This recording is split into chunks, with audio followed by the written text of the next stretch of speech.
کامل همش میزنی میرقصی و میترکونی. من اصلیتم آبادانیه. از عینک تو مشخصه. این چیه جریان چیه؟ این قهوه عربیه، این بهش میگن دله. امروز در کلن جشن جنوبی های ایرانه و گفتنم حتما زرد بپوشین. بریم ببینیم چه خبره.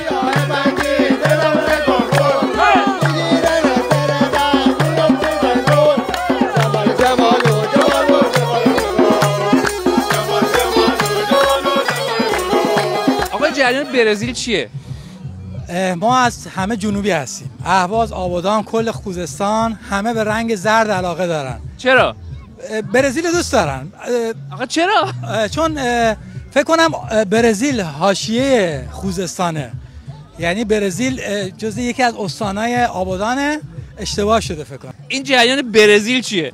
جریان برزیل اینه که به خاطری که آبادانی ها رنگ پوستشون یکم تیره تره توی جنوب ایران و یکم رنگ پوستشون شباهت داره به برزیلی ها و به خاطر اینکه فوتبال هم خیلی گرنه بازی میکنن و خیلی دوست دارن، خب میپوشن لباسای برزیلی رو. کلا یه وایب برزیلی داره داخل جنوب ایران، داخل آبادان، به خاطر همین دیگه حال میکنن دیگه.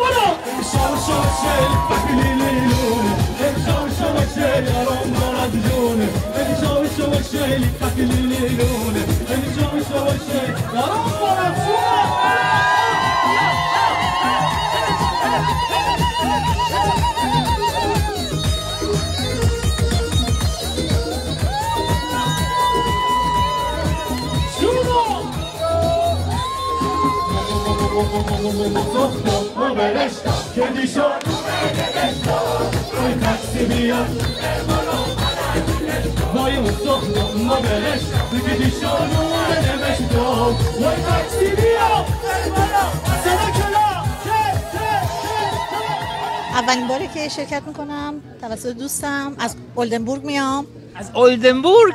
اکسترا برای این برنامه اومدم. بله. چطوره؟ عالیه، پر انرژی، خیلی خوب. پر از ایرانی یه جا میبینم، خیلی خوشحالم. ما با این گرد همایی همبستگی و صمیمیت بین مردم داریم ایجاد میکنیم که همه ما یکسان هستیم، حالا زرد، سفید، مسلمون، غیر مسلمون. اینو داریم گرد همایی داریم گسترش میدیم که مردم بفهمن که ما ایرانی‌ها یه قوم خیلی عمیقی هستیم و همیشه در کنار همدیگه بودیم.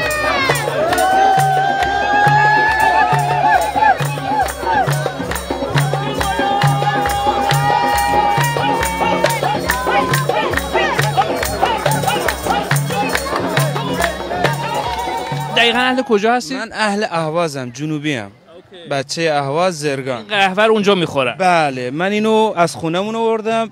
همیشه هم با بریزین اینجا. بله. تو این میخوریم؟ آره. چشم. ولی خیلی قهوهش سنگینه چون که خیلی غلیظه. نه نوش جانتون، خیلی خوش. قهوه میندازه ما رو. دوپینگ میکنه. دوپینگه. بخوره همینجوری؟ آره نوش جانتون بخورید، ولی خب اگه قند میخوانم داریم. خوشمزه. اوه ولی تو عربی هست، موقعی که نمیخواین بخورید باید لیوان تکون بدید. وگرنه اگه تکون ندید یعنی بازم میخوام. مثلا من اینو میریزم یه فنجون ناقابل، بعد میزنیم با دست راست میدیم، با دست راست هم باید فنجونه رو بگیره. ایشون نوشجان میکنن، نمیخواد فنجونه رو تکون میده. رسمش اینه دیگه.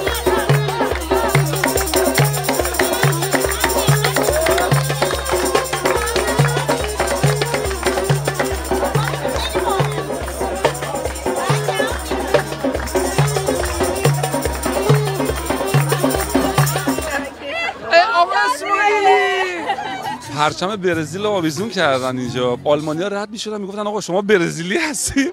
میگفتم نه آقا ما همه ایرانی هستیم. واقعا حس خیلی خوبی داره. شما میای اینجا اینا همه ایرانی و به خصوص اینا همه همشهری می‌بینی و اصلا ناخودآگاه کلا آلمانی یادت میره و زوویزو شما میری به سمت لهجه آبادانی دیگه. اصلا یه سری اصطلاحات آبادانی که فقط خود آبادانی‌ها میدونن اینجا بده به سو میشه بین مردم. مثلا بچکیم بچکیم یعنی که بریم آقا قدم بزنیم. اینا هیچ کدوم ایرانی‌ها فکر نمی‌کنم بدونن. پس ما بریم بچکیم فعلا. قربون شما برم، خوشحال شدم.